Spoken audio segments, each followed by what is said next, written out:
வணக்கம் மக்களே. மகாராஷ்டிராவுடைய deputy CM ஆன அஜித் பவார் அவர்கள் பாத்தீங்கன்னா நேற்றைய தினம் தனி விமானத்துல சொந்த ஊருக்கு பாராமதிக்கு போகும்போது ஒரு தொழில்நுட்ப கோளாறு காரணமாக அவரோட பயணிச்ச செக்யூரிட்டிகளோட சேர்ந்து மொத்தம் 5 பேர் உயிரிழந்திருக்காங்க.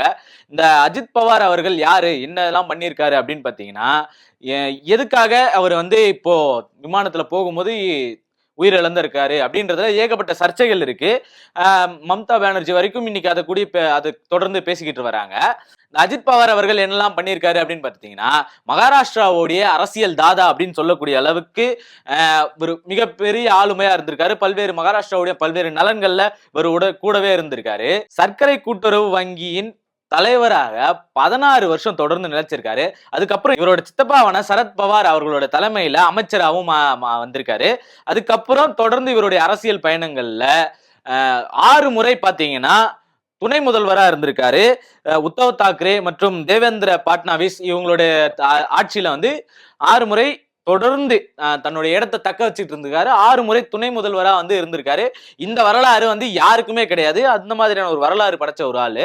2023ல பாத்தீங்கன்னா தன்னுடைய அரசியல் குருவுமான தன்னுடைய தந்தையோட தம்பியான சித்தப்பாவோடைய சரத் பவார் அவர்களுடன் இருந்து கட்சியை 2ஆ பிரிச்சுக்கிட்டு இவர் தனியா வராரு. இப்படி இவர் தனியா வந்ததுக்கு அப்புறம் அந்த கட்சியோட சின்னத்தையும் எலெக்ஷன் கமிஷன் மூலமா தன் வசப்படுத்திக்கிறாரு. அதுக்கப்புறம் தொடர்ந்து போட்டிடுறாரு, வெற்றி அடைஞ்சுக்கிட்டே வராரு. இப்படி பிரிஞ்சு வந்ததுக்கு அப்புறமும் பாத்தீங்கன்னா கடந்த மாநகராட்சி தேர்தல்ல இணைஞ்சு போட்டிட்டு இருக்காங்க. இப்போ நடக்கவிருந்த அதுக்காக தான் இந்த தேர்தல் பிரச்சாரத்துக்காக தான் பாத்தீங்கன்னா அவரு விமானத்துல பயணிச்சு போயிருக்காரு. இந்த சம்பவத்துக்கு முன்னாடி அவர் பிரச்சாரத்துக்கு போறதுக்கு முன்னாடி இந்த தேர்தலையும் பாத்தீங்கன்னா ஒரே சின்னத்துல 2 பேரும் இணைஞ்சு போட்டிடுறதா இருந்தாங்க. அதுக்கு முன்னாடியே இந்த சம்பவம் நடந்துருச்சு. இதுக்கு முன்னாடி பாத்தீங்கன்னா இவருக்கு சிஎம் ஆகணும் அப்படின்ற ஆசையும் இருந்திருக்கு. 66 வயதான அஜித் பவார் அவர்கள் பாத்தீங்கன்னா ஏகப்பட்ட முறை நான் முதல்வர் ஆகணும் அப்படின்ற ஆசையும் இருந்திருக்கு. அந்த ஆசையை பல்வேறு இடங்கள்ல வெளிப்படுத்தியும் இருக்காரு. தன்னோட ஆட்சியை மிகவும் கைக்குள்ள வச்சிருந்தாரு. மகாராஷ்டிராவை கிட்டத்தட்ட கைக்குள்ள வச்சிருந்தாரு அப்படின்னு சொல்லலாம். இவரை தாண்டி வேற யாராலையும் அந்த இடத்துல ஜெயிக்க முடியாது அப்படின்ற ஒரு சூழலை உருவாக்கி வச்சிருந்தவரே அஜித் பவார் அவர்கள். இதை தாண்டி ஒன்னும் சொல்லணும் அப்படின்னு பாத்தீங்கன்னா கடந்த எலெக்ஷன்ல பிஜேபி கூட்டணியில ஜெயிக்கிறதுக்கான ஒரு மிகப்பெரிய ரீசனா அஜித் பவார் அவர்கள் இருந்திருக்காரு. தேர்தல் வாக்குறுதியில் என்ன பண்ணிருக்காருன்னா, பெண்களுக்கு மாதம் 1500 ரூபாய் அப்படின்னு சொன்ன கொடுத்த அறிக்கை தான் பாத்தீங்கன்னா மிகப்பெரிய பலனா இருந்து பிஜேபிக்கு மிகப்பெரிய சப்போர்ட்டா இருந்திருக்கு.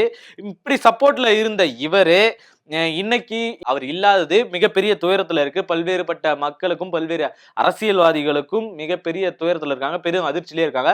முக்கியமா பாஜக பாத்தீங்கன்னா மிகப்பெரிய அதிர்ச்சியில இருக்காங்க அப்படின்னே சொல்லலாம். இப்படி போயிட்டு இருக்கு இந்த சமயத்துல மம்தா பானர்ஜி அவர்கள் பாத்தீங்கன்னா என்ன சொல்றாங்க அப்படின்னா, உச்ச நீதிமன்ற கண்காணிப்புல இந்த விசாரணை நடக்கும், இந்த விபத்து குறித்த விசாரணை நடக்கணும்.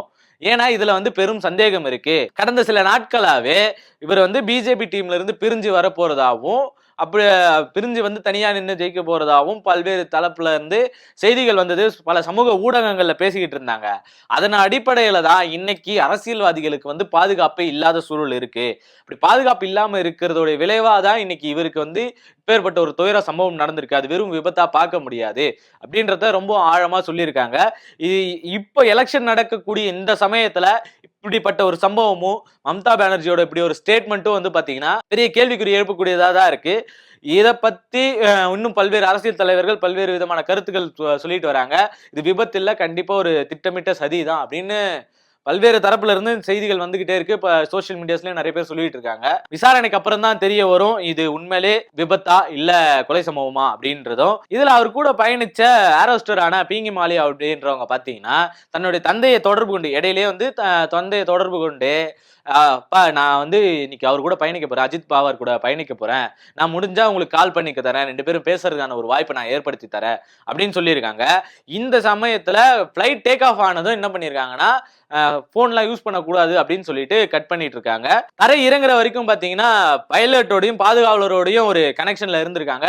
ஆனா இறங்குற சமயத்துல பனியா இருந்துச்சு, இறங்க முடியல அப்படின்னு சொல்லி ஒரு ரவுண்ட் அடிச்சு வந்திருக்காங்க.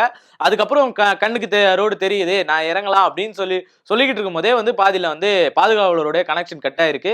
இறங்கும் போது இறங்கின இடத்துலயே உடனே ஃபயர் ஆகி 4-5 முறை வெடிச்சு பாகங்கள் மொத்தம் செதறி போய் கடந்ததா அந்த இடத்துல இருந்து தகவல் வந்திருக்கு. அது எல்லாத்தையுமே நேரடியாவே அங்க இருந்த பாதுகாவலர்கள் எல்லாருமே பார்த்திருக்காங்க.